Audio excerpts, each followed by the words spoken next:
I grew up in the 80s and 90s, which is quite a different time than now. So if you moved countries, you really experience like massive culture shock.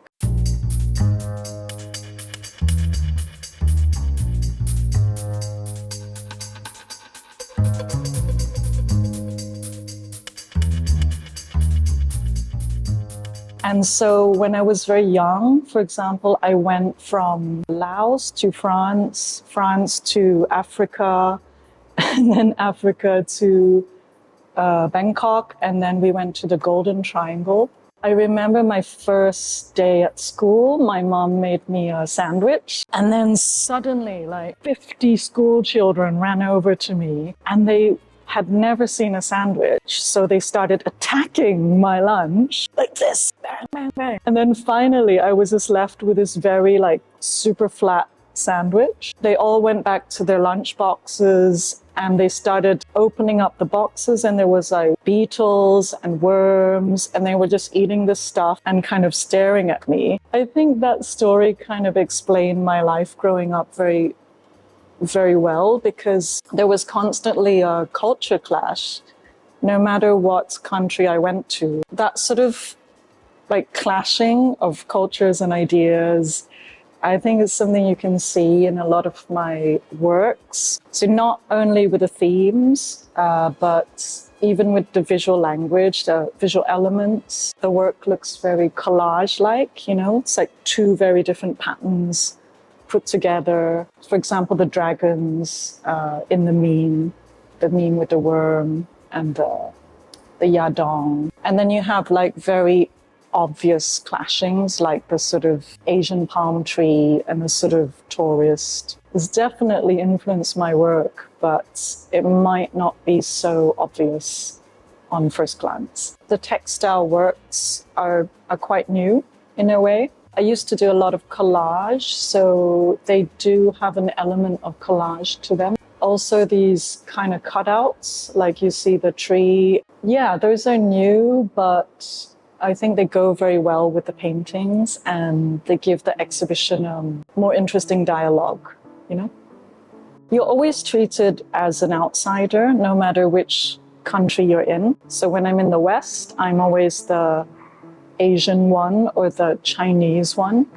And when I'm in Thailand, I'm not treated 100% like a Thai person, but it's a little bit better because we have the word lukhung in Thailand. I think that's actually quite a helpful label, actually.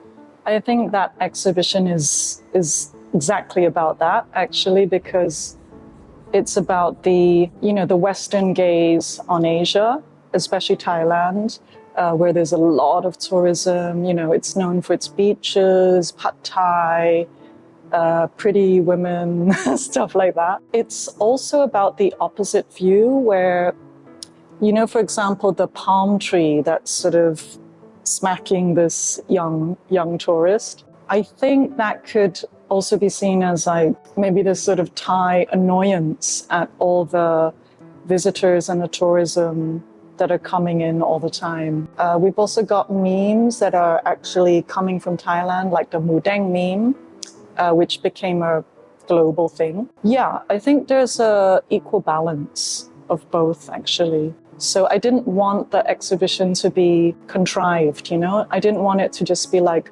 ooh, Farang, man, come to Thailand, bad person, you know?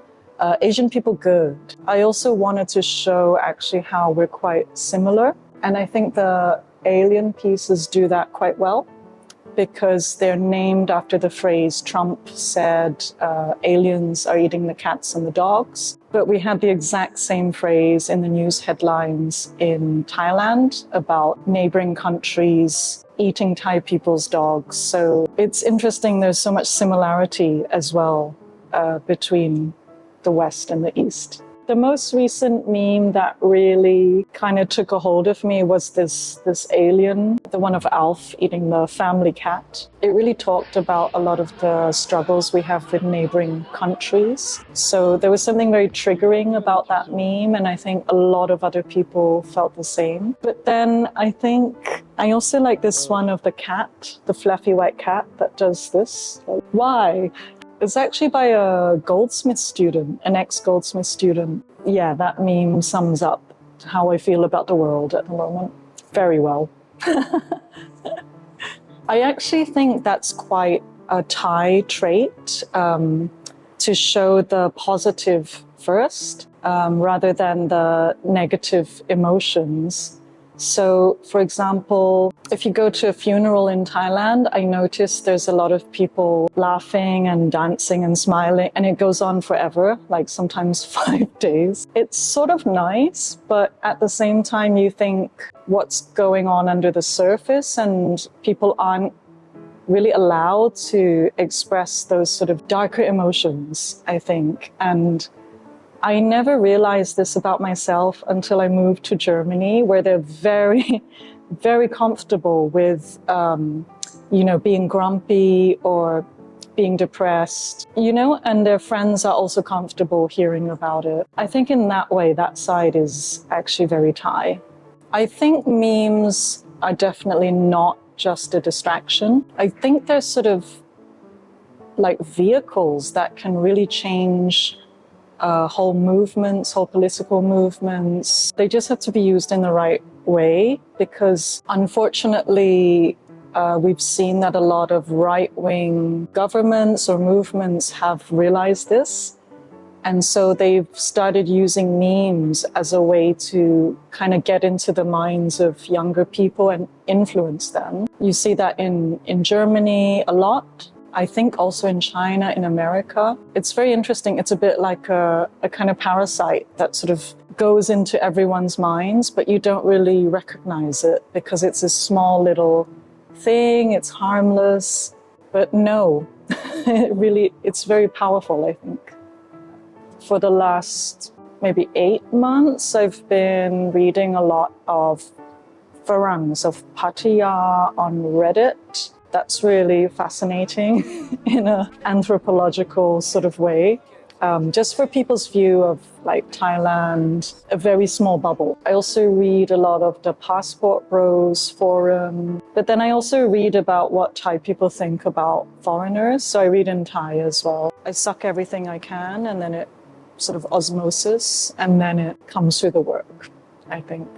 It's a great feeling to have, to love your own work as an artist, because I think a lot of artists will agree with me that you're your own harshest critic usually. And I really, really love a lot of the works in this show. I think it's some of the best I've done really in many years. And I think what really helped me is actually I took about 3 years out of my art career, and it happened to coincide with COVID. But basically just before that, my partner at the time had committed suicide. I was really, really shocked and like really heartbroken, and I never thought I was gonna recover, to be honest. So I didn't want to do any artwork at all. I told myself I'm only going to come back to doing art if it's something I really, really